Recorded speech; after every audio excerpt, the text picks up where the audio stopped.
The Redmi Note 9 Pro has a 6.67-inch Full HD Plus 1080 by 2400 pixel screen, which has a tall aspect ratio. At 8.8mm thick and 209 grams in weight, many people will find this device bulky and unwieldy. The large screen does work nicely for videos and games, but the size and placement of the camera bump on the rear make holding the Redmi Note 9 Pro in landscape while playing games just a little uncomfortable. The screen is reasonably bright and crisp. We did find the camera hole a little distracting when watching videos full screen. We weren't impressed with the speaker though. Sound is loud but harsh and tinny.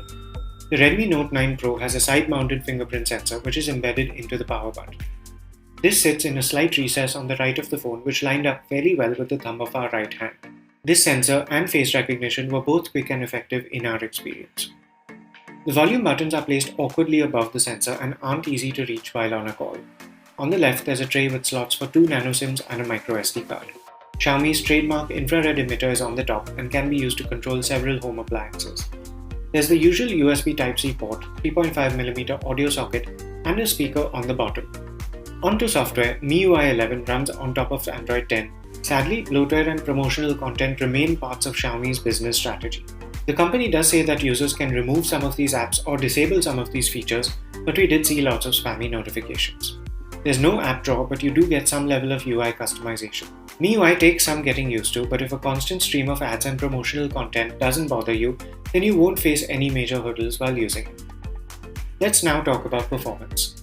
The Redmi Note 9 Pro is more than powerful enough to handle anything from basic calls and messaging all the way up to heavy 3D gaming with no trouble whatsoever. Multitasking was also smooth and trouble-free thanks to the Snapdragon 720G chip that this device has.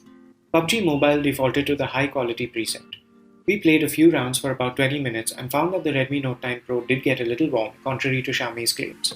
The phone never got too uncomfortable, but we didn't want to play for too much longer. Graphics were consistently smooth throughout, and gameplay was enjoyable. Asphalt 9 Legends didn't give us any trouble either. We were eager to test this phone's battery.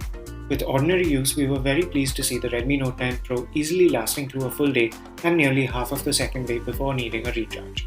Our HD video loop test ran for 16 hours 2 minutes, which is not great. Now let's take a look at the camera specs.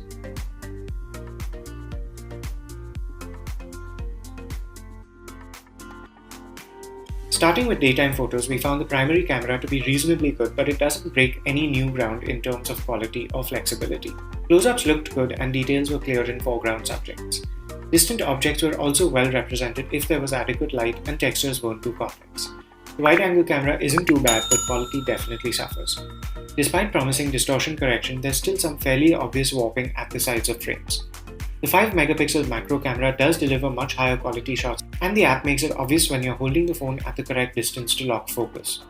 Many of our attempts still came out looking dull, often with washed out colors and poorly balanced exposures.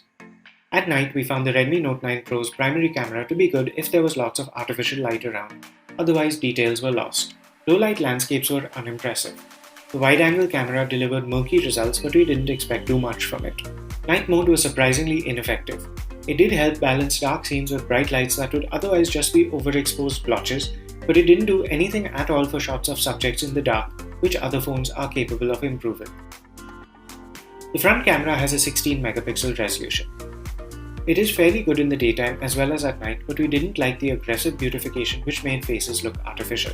Details were good in the daytime as well as at night, and portrait shots had nicely blurred backgrounds. Video shot at 1080p looked fine with good stabilization. Our only complaint was that our test footage was a little overexposed. At 4K, colors went completely out of whack, and our sample clips had an overpowering, unnatural red tone. The shimmer effect was pretty bad at night when shooting at 1080p. This footage was not usable if we were moving, but results were slightly better when we stood still.